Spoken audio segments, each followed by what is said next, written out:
দাড়ি পাল্লার ক্ষেত্রে যে নেকি গুনাহ মাপা হবে, এক বচন বলেননি, বহু বচন বলেছেন। কেন?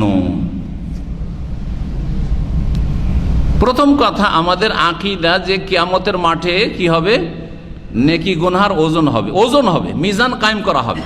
এই মর্মে অনেকগুলি আয়াত রয়েছে। যে মিজানকে অস্বীকার করবে, কোরআন অস্বীকারী সে। ওয়া নাদাউল মাওয়াজিনাল কিসতা লিয়াউমিল কিয়ামাহ, ইনসাফের দাঁড়ি পাল্লা আমি কায়েম করব কিয়ামতের দিনে। ফালা তুযলামু নাফসুন শাইআ, কার উপর কোনো রকমের অবিচার করা হবে না, জুলুম করা হবে না।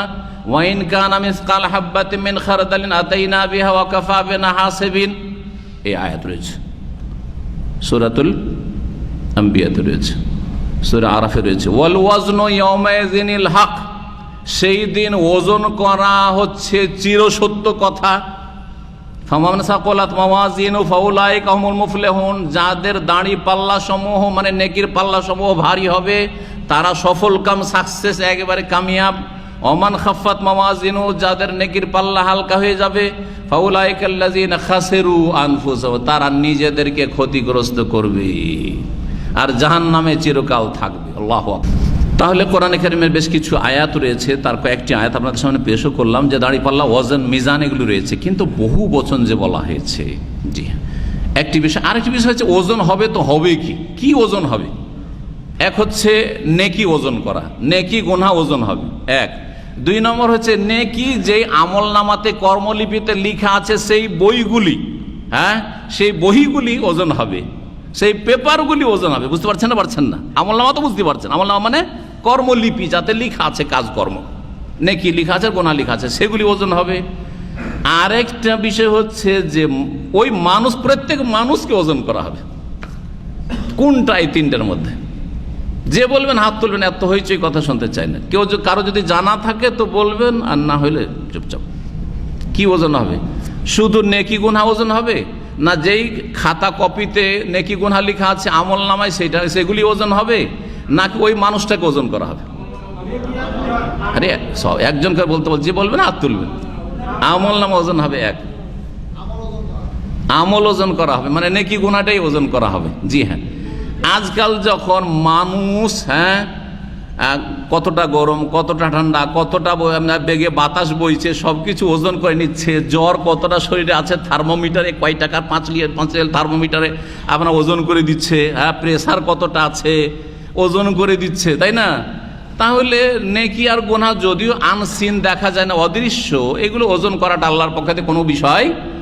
এক সময় অস্বীকার করেছে গুমরাহ ফিরকাগুলি, যার রদ করেছে ইমাম বুখারী রাহমাতুল্লাহ আলাইহি, তার কিতাবুত তাওহীদের চ্যাপ্টার, যেটা সহিহ বুখারীর শেষ চ্যাপ্টার, শেষ বাব, সেটাতে তার শেষ হাদিস এই জন্য লিখেছেন কালিমাতানে হাবিবাতান ইলার রহমান, হ্যাঁ, তারপরে খফিফাতান আলাল লিসান সাকিলাতান ফিল মিজান। এই যে মিজান, সুবহানাল্লাহি ওয়া বিহামদিহি সুবহানাল্লাহ, মিজানের কথা আসলো হাদিসে। এই অধ্যায় দিয়ে রদ করেছেন যে আমল ওজন হবে। জি, আমল ওজন হবে, কথা বোঝা গেছে? আইম্মায়ে কেরামদের এই তিনটি মত রয়েছে, আর তিনটির পক্ষে দলিল রয়েছে। এই জন্য অনেকে বলেছেন যে 3 রকমই ওজন হবে।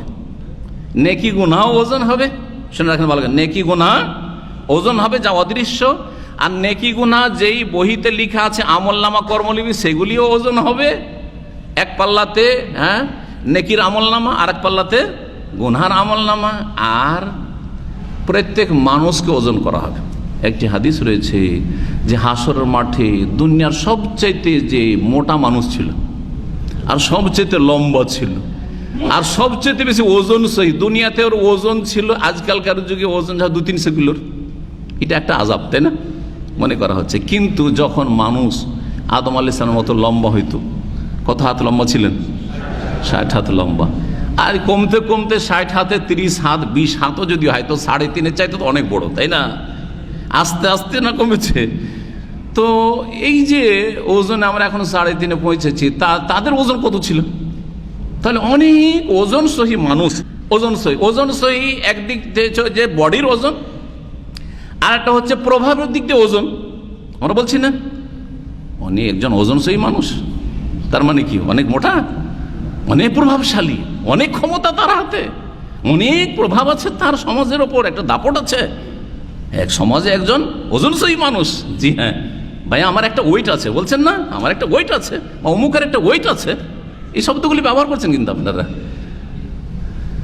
যেই লোকটার দুনিয়াতে অনেক ওজন ছিল, প্রভাব ছিল, ক্ষমতা ছিল, দাপট ছিল, অথবা বডির ওজন অনেক বেশি ছিল, কিন্তু তার বদ আমল পাপের কারণে আল্লাহর কাছে তার ওই যে মাছির বা মশার ডানা পরিমাণও কোনো ওজন থাকবে না, কোনো ওজন থাকবে, কোনো মূল্য থাকবে না, মূল্যহীন সেই ব্যক্তি জাহান্নামে চলে যাবে। জি, সবগুলি দলিল নিয়ে আসার সময় নাই, কিন্তু এই তিনটি মতই রয়েছে, আর তিন রকমই হইতে পারে। এই জন্য হইতে পারে বহু বচন নিয়ে আসা হয়েছে। বহু বচন আমলও ওজন হবে, আমল যাতে লিখা আছে আমল নামা তাও ওজন হবে, ব্যক্তি ওজন হবে। জি হ্যাঁ, যে দেখি কত ওজনের, ওজন কোন দিক থেকে ব্যক্তি ওজন হবে?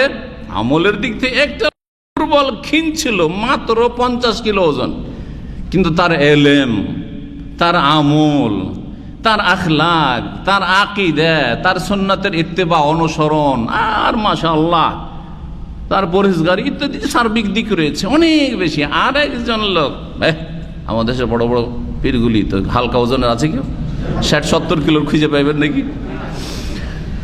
তো তৌহিদ নেই, হ্যাঁ সুন্নাত নেই, শিরক বিদআতে ডুবে আছে, আর জাতিকে জাহান্নামের দিকে নিয়ে যাচ্ছে। সুতরাং আল্লাহর কাছে সরিষা পরিমাণ কোনো ওজন থাকবে না। জি, এর ভিত্তিতে ওজন হবে। আল্লাহ যেন আমাদের নেকির পাল্লাকে ভারী করেন। আবার কেউ কেউ বলেছেন যে বহু বচন দাঁড়ি পাল্লার ক্ষেত্রে মাওয়াজিন, মিজান না বলে মাওয়াজিন এই জন্য বলা হয়েছে, আমলের ধরন ভিন্ন ভিন্ন হবে, সেজন্য আমলের ধরন ভিন্ন ভিন্ন।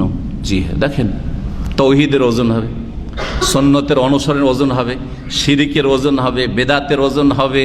যদিও মুশরিকের জন্য আল্লাহ বলছেন ফালা নুকিমু লাহুম ইয়াওমাল কিয়ামাতি ওয়াজনা, ওর তো দাঁড়ি পাল্লা কায়েমই করবো না, কি দরকার, ও তো বিনা হিসাবে জাহান্নাম, চিরকালে জাহান্নাম। কিন্তু অপরাধের ওজন হবে। সবগুলি অপরাধ সমান না। একজন খুন করেছে, একজন জেনা করেছে, আরেকজন মদ খেয়েছে, আরেকজন মিথ্যা কথা বলেছে, সবগুলি সমান কি? একজন হিরোইন গাঁজা খেয়েছে, মদ খেয়েছে, আর একজন বিড়ি সিগারেট খেয়েছে, দুইজনের শাস্তি সমান না? সমান না, সবগুলি হারাম, হারাম সবগুলি। ওজন হবে, গুনার পাল্লাতে সবই আসবে, কিন্তু কম বেশি হবে।